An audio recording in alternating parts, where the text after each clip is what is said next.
बिस्मिल्लाहिर्रहमानिर्रहीम अस्सलाम वालेकुम। बच्चे हम लोग स्टार्ट कर रहे हैं आर्टरीज ऑफ अपर लिम्ब का टॉपिक। ठीक है, मैं आप लोग को सिस्टेमिक स्टडी करवाऊंगा, चाहे आप लोग कोई भी बुक स्टडी कर रहे हो, बेशक स्नेल एनाटमी, केएलएम्स की एनाटमी या बीडी चौरासिया या ग्रेज एनाटमी। आप लोगों को जो आर्टीरियल डिस्क्रिप्शन है वो मोर और लेस हर जगह पे सेम मिलेगी। ठीक है, क्योंकि बॉडी जो ह्यूमन बींग्स की है उसकी एनाटमी तमाम ह्यूमन बींग्स में ऑलमोस्ट मोर और लेस सेम है।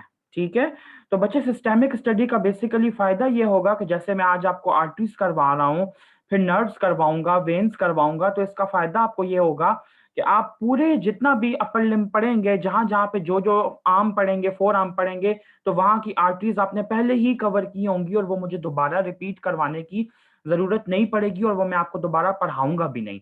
तो जो बेसिक कॉन्सेप्ट्स मैं आप लोगों को यहाँ पे दे रहा हूँ आज, उसको आप लोग अच्छे तरीके से याद करने की कोशिश कीजिएगा। इस लेक्चर को अच्छे तरीके से सुने, अगर आपको समझ ना आए तो दोबारा एक दफा सुने, उसके बाद आपको अच्छी इसकी बच्चे क्लैरिटी मिलेगी इंशाल्लाह ताला। ठीक हो गया? ओके बच्चे, तो हम एफएससी का कॉन्सेप्ट बेसिक बिल्कुल यहाँ पे रिवाइज करते हैं। आप लोगों को पता है, बिल्कुल स्टार्ट से मैं लेके चल रहा हूँ यहाँ पे ताकि आप लोगों की रिवीजन हो जाए।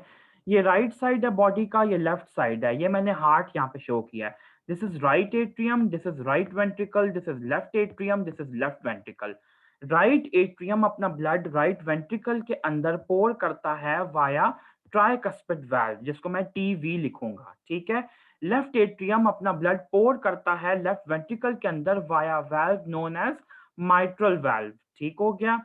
उसके बाद बच्चे ये देखें, यहाँ पे दो छोटे छोटे स्ट्रक्चर्स मैं शो कर रहा हूँ जिनको मैं यहाँ पे लंग्स कहूंगा। ठीक है, तो लंग्स का काम बेसिकली डीऑक्सीजनेटेड ब्लड को ऑक्सीजनेट करना होता है।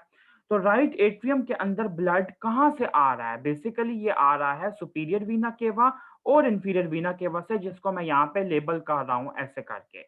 जो डीऑक्सीजनेटेड ब्लड राइट एट्रियम के अंदर आएगा वो ट्राइकस्पिड वाल्व की ओपनिंग पे पास करेगा राइट वेंट्रिकल के अंदर, और राइट वेंट्रिकल जो है उस ब्लड को पुश करेगा via pulmonary arterial system into your two lungs. ठीक हो गया?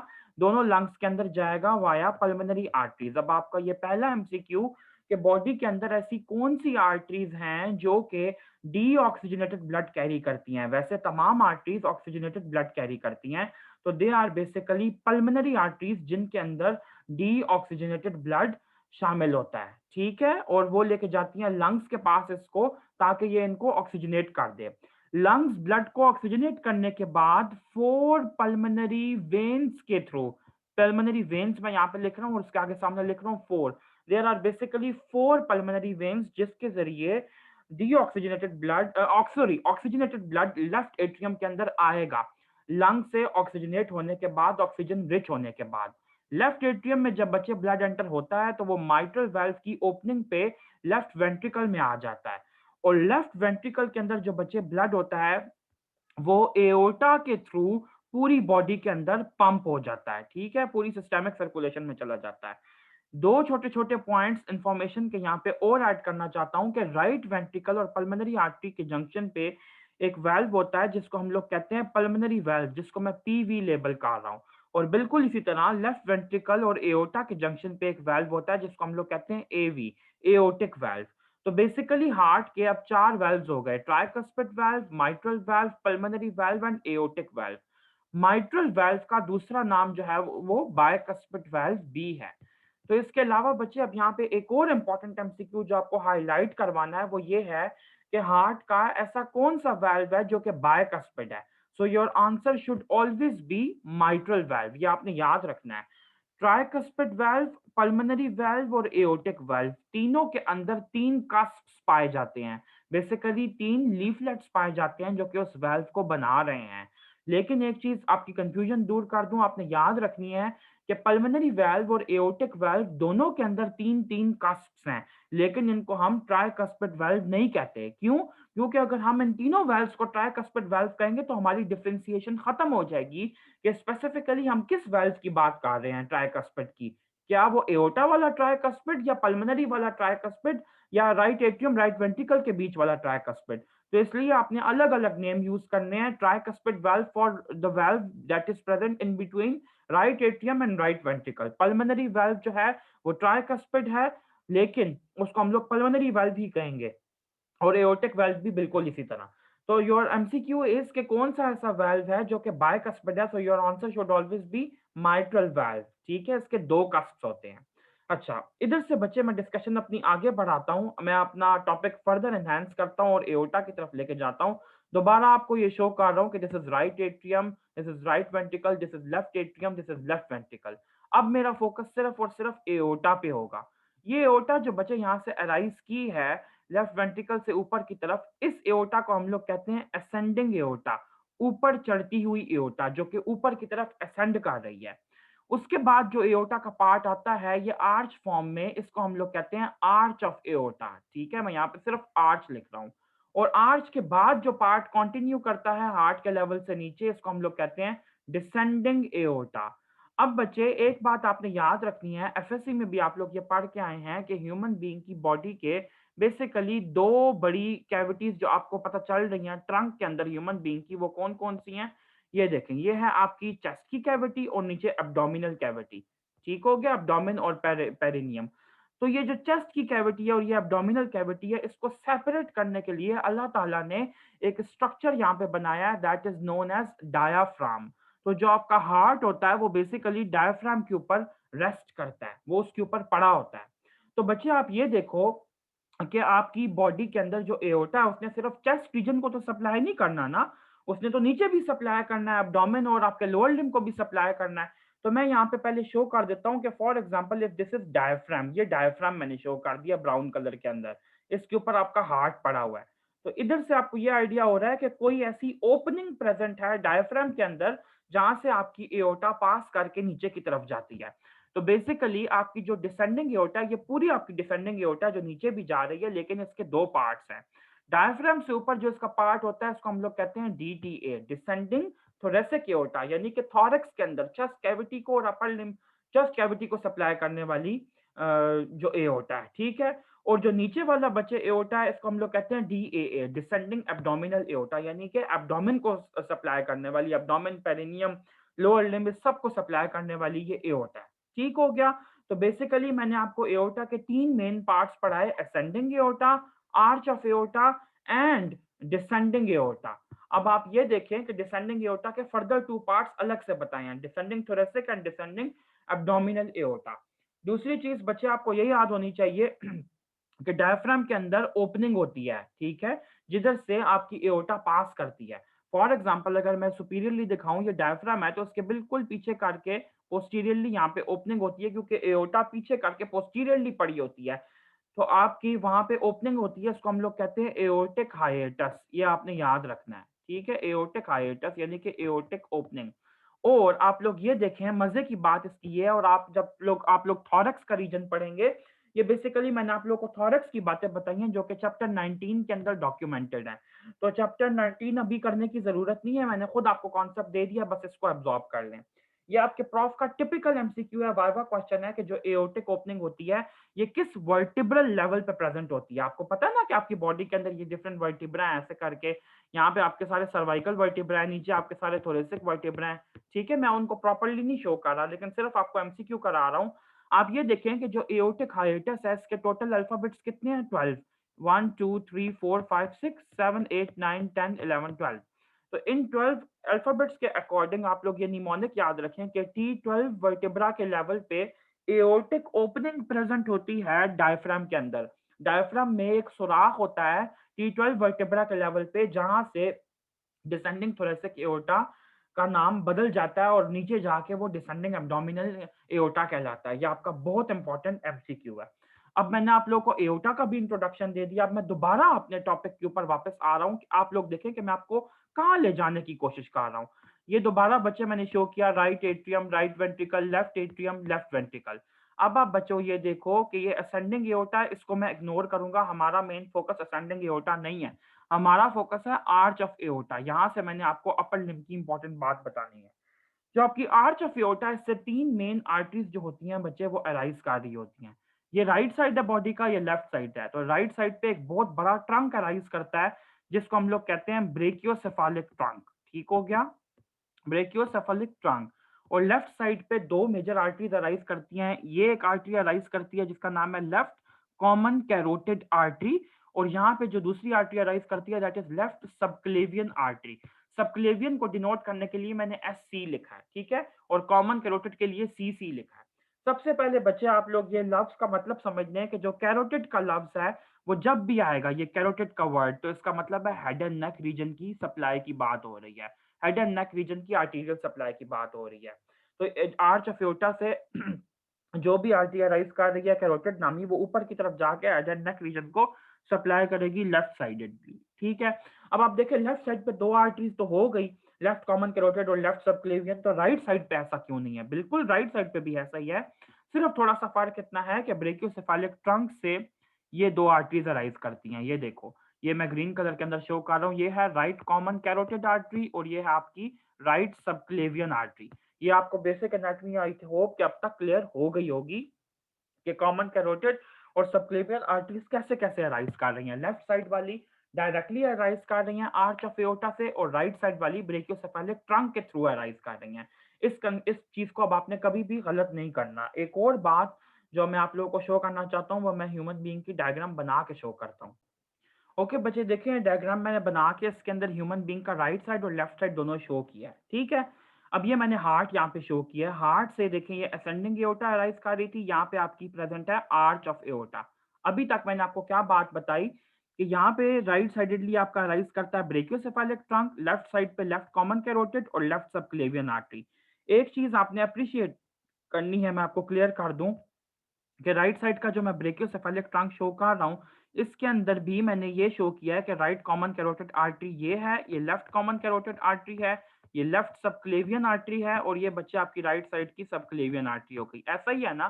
तो अप्रिशिएट करने वाली बात यह है कि जब भी ऐसी आपने डायग्राम बनानी है, क्योंकि एनाटॉमी के पेपर्स में आपको डायग्राम बनानी है तो ही आपका कॉन्सेप्ट अच्छे तरीके से एग्जामिनर को डिपिक्ट होगा और वो आपको अच्छे मार्क्स देगा, ठीक है। तो ये मैंने कॉमन कैरोटिड आर्टरीज जो हैं आप देखें दरमियान में शो किए हैं, दोनों मीडियली शो किए हैं, और सबक्लेवियन आर्टरी लैटरली शो किए हैं दोनों। तो आपने भी ऐसे ही करना है, क्यों? क्योंकि जो अपर लिम्ब की सप्लाई है वो सबक्लेवियन आर्टरी से है, तो वो लैटरली शो करना है, और हेड एंड नेक रीजन जो है वो दरमियान में है, मिड लाइन में, तो इन दोनों आर्टरीज को आपने दरमियान में मीडियली करके शो करना है। कभी भी ऐसे नहीं करना कि ये आर्च ऑफ एओर्टा बनाइए और इधर आप शो कर दो लेफ्ट सबक्लेवियन आर्टरी, इधर आप शो कर दो राइट सबक्लेवियन आर्टरी, और साइडों पे शो कर दो कॉमन कैरोटिड। नो, अगर ऐसा करोगे तो it would be totally wrong और 0 नंबर मिलेगा, चाहे आपने एक्सप्लेनेशन कितनी भी सही लिखी हो। ओके बच्चे, तो अब यहाँ तक तो आपको आई होप कॉन्सेप्ट क्लियर हो गया होगा कि सबक्लेवियन आर्टरी और कॉमन कैरोटिड आर्टरीज क्या कर रही हैं, ठीक है, कहाँ से अराइज कर रही हैं। इस कॉन्सेप्ट को आगे ले जाने से पहले थोड़ा सा मुझे आपको ये बताना होगा थॉरैक्स की एनाटॉमी से रिलेटेड, कि थॉरैक्स के अंदर बिल्कुल ये देखें आपका ह्यूमन बीइंग जो है इसकी चेस्ट के अंदर एक बहुत इंपॉर्टेंट बोन होती है जिसको हम लोग कहते हैं चेस्ट बोन, जो कि यहाँ पे प्रेजेंट होती है, ठीक है, ऐसे करके। इस चेस्ट बोन का एक्चुअली नाम क्या होता है? आप लोग एफएससी के अंदर भी पढ़ के आए हैं, we call it the sternum, ठीक हो गया। स्टर्नम के बच्चे बेसिकली तीन पार्ट्स होते हैं। एक वाइड अपर पार्ट होता है जिसको हम लोग मेनूब्रियम कहते हैं, MANUBRIUM, ठीक है। उसके बाद नीचे बॉडी का पार्ट होता है ऐसे करके, और फिर यहाँ पे एक इसका प्रोसेस होता है जिसको हम लोग कहते हैं ज़ीफॉइड प्रोसेस, ठीक है। ये बॉडी, ये आप लोगों ने थॉरैक्स में सब कुछ पढ़ लेना है, थॉरैक्स पे जंप करने की जरूरत नहीं है, अभी जो पढ़ा रहा हूँ सिर्फ इस पे फोकस करो, इतना ही एब्जॉर्ब करो। मेनूब्रियम, बॉडी और ज़ीफॉइड, ये स्टर्नम के तीन बेसिकली पार्ट्स हैं। तो जहां पे मेनूब्रियम और बॉडी आपस में मिल रहे हैं, यहाँ पे एक एंगल प्रेजेंट होता है ऐसे करके। एंगल मतलब इमेजिनरी एंगल है, मैं आप लोगों को कॉन्सेप्ट देने की कोशिश कर रहा हूँ। अगर मैं आप लोगों को क्रॉस सेक्शन में ये दिखाऊंगा तो समझ आएगा कि मैं साइड से इस बंदे को देख रहा हूँ, ये इसकी मेनूब्रियम है, ठीक है, और ये बच्चे इसकी बॉडी है ऐसे करके, और ये नीचे छोटा सा ऐसे ज़ीफॉइड प्रोसेस है। तो ये देखो नीचे यहाँ पे छोटा सा जो डिप्रेशन आ रहा है ना, अब्रप्टली, ये वाला डिप्रेशन, इस डिप्रेशन की बात कर रहा हूँ। यहाँ पे ये जो एंगल बनता है इसको हम लोग क्या कहते हैं बच्चे? Angle of Louis, angle of Louis भी कहते हैं इसको। और दूसरा नाम इसका क्या होता है? मैनूब्रियो स्टर्नल एंगल। ये बात आपने याद रखनी है, ये दो इस एंगल का नाम है।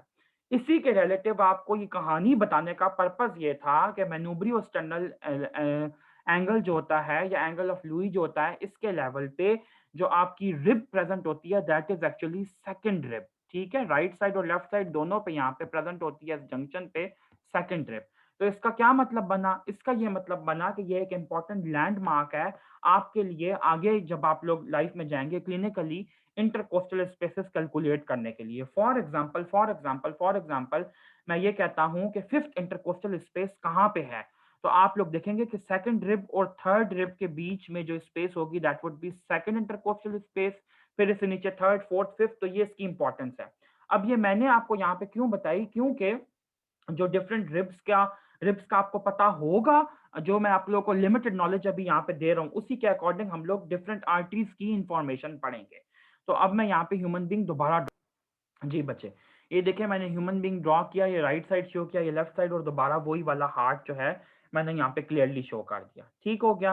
अब बच्चे यहाँ पे बेसिक एनाटमी आप लोग को ये देना चाह रहा हूँ कि ये तो हार्ट मैंने शो किया है, हार्ट के ऊपर जो कवरिंग स्ट्रक्चर है यहाँ पे बेसिकली आपकी आएगी मेनोब्रियम आएगी, ठीक है, और साथ ही साथ आपका स्टर्नम की बॉडी आएगी। मैं कंप्लीट यहाँ पे शो नहीं कर पाऊंगा, लेकिन आपको आइडिया जरूर दे सकता हूँ।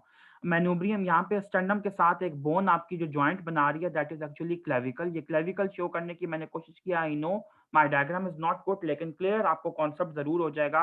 तो यहाँ पे जो ये जॉइंट बन रहा है दैट इज एक्चुअली आपका देखें स्टर्नोक्लेविकुलर जॉइंट है, ठीक है। मैं इसको लेबल कर रहा हूँ एससीजे, स्टर्नोक्लेविकुलर जॉइंट। बिल्कुल इसके नीचे जो आपकी अटैचमेंट होती है वो होती है आपकी रिब की।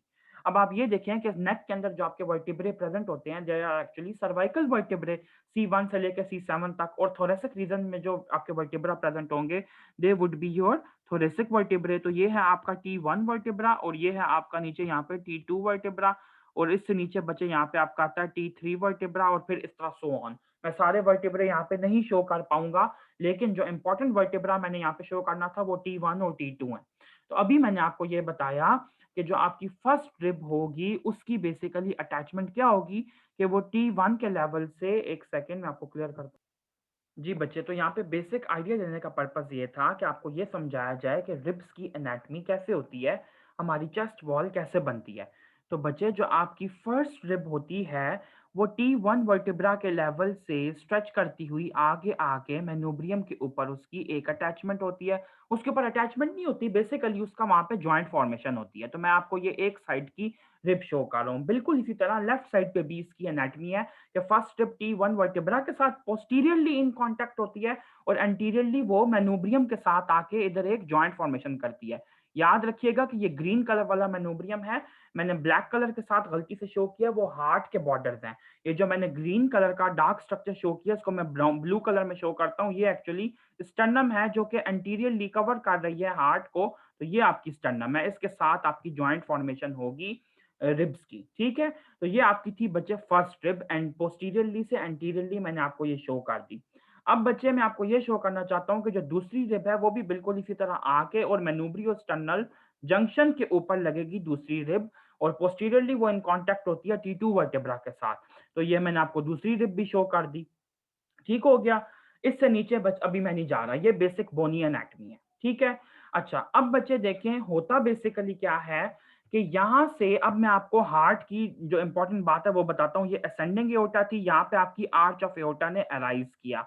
आर्च ऑफ एओर्टा के अराइज करने के बाद ब्रेकियोसेफेलिक ट्रंक ने अराइज किया, और ब्रेकियोसेफेलिक ट्रंक से फिर दो मेजर वेसल्स अराइज कर रही थी। आपकी राइट कॉमन कैरोटिड, ये जिसको मैं लेबल कर रहा हूँ RCCA, ठीक है, और यहाँ पे आपकी आ गई right subclavian artery.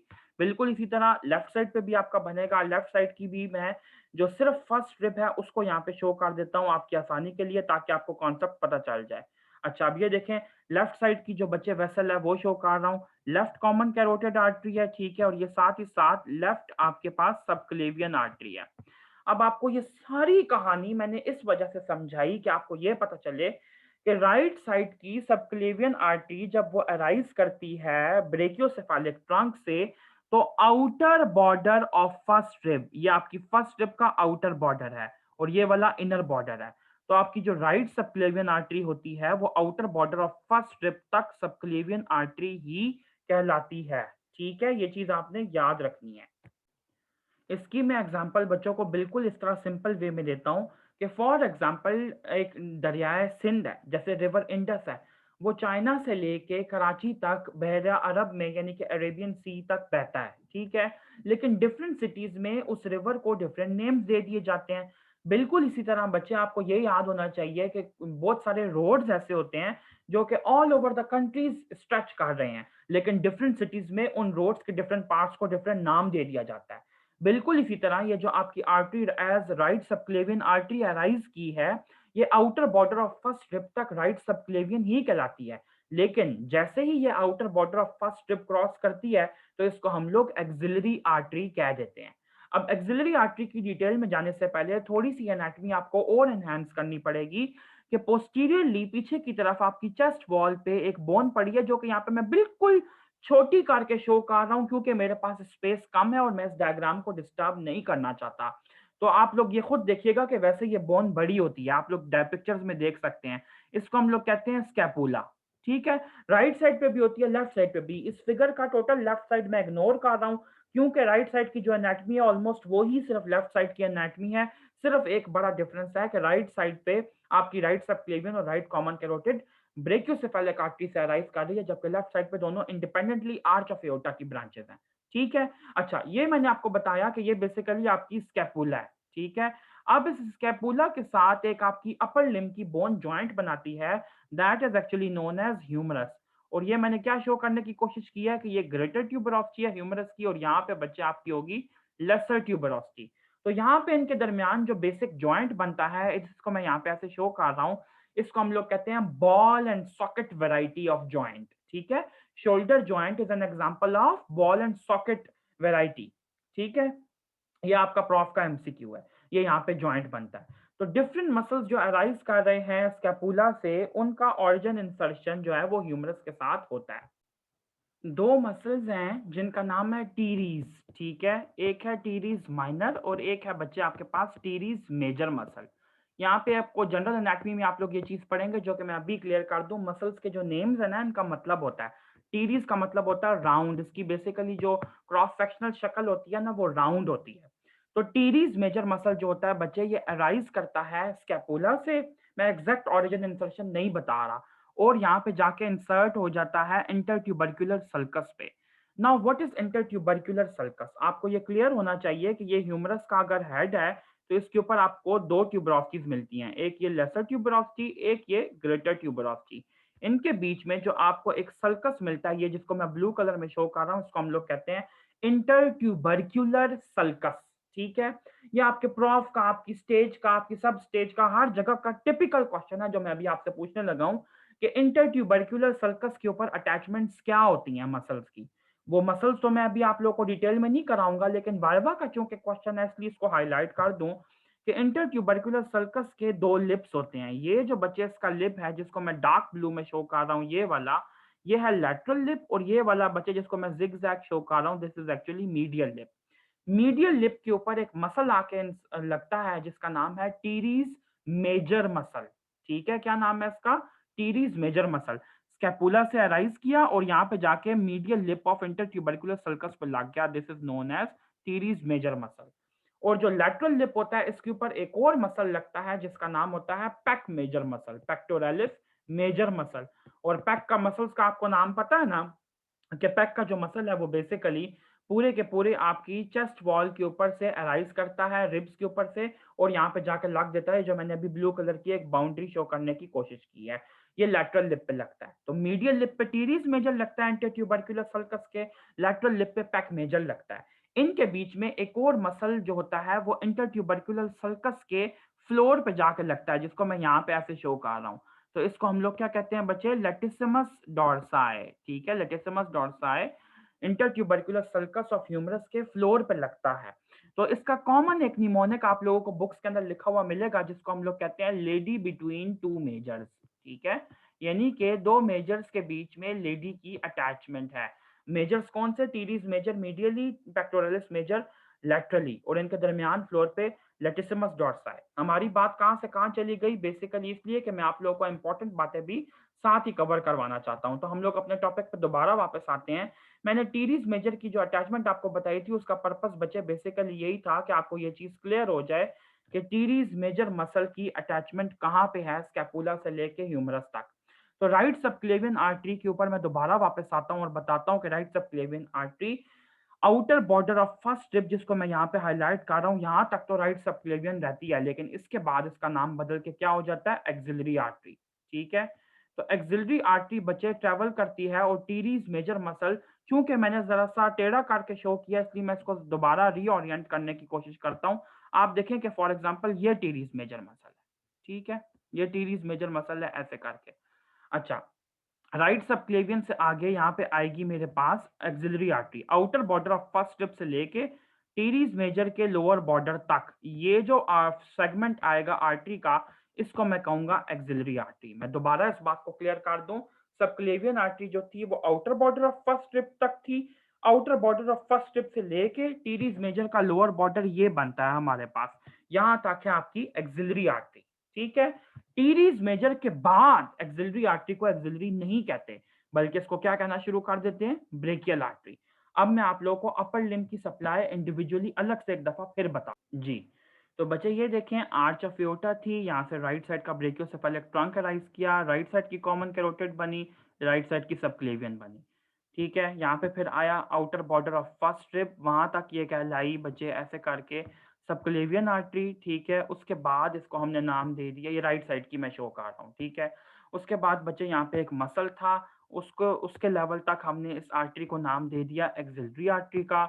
Axillary artery जो है वो टीरीज मेजर का लोअर बॉर्डर क्रॉस करने के बाद यहाँ पे कहला देती है ब्रेकियल आर्टरी। ठीक है, अब हम लोग आर्म के अंदर एंटर हो गए हैं, ये हमारा आर्म है। ठीक है, ऐसे करके ब्रेकियल आर्टरी यहाँ पे आती है एल्बो के लेवल तक, यहाँ पे एक फोसा होता है जिसको हम लोग कहते हैं क्यूबिटल फोसा। मैं क्यूबिटल फोसा की डिटेल में बिल्कुल अभी नहीं जाने लगा, क्योंकि सिर्फ बेसिक इंट्रोडक्शन दे रहा हूँ।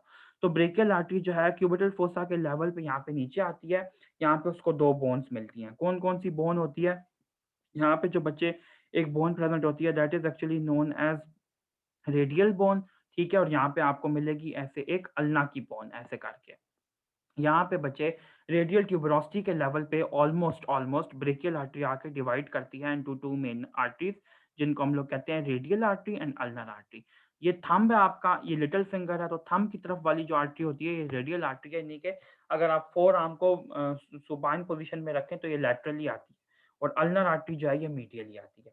ये है आपके पूरे अपर लिम्ब की बेसिक आर्टेरियल सप्लाई। ठीक हो गया।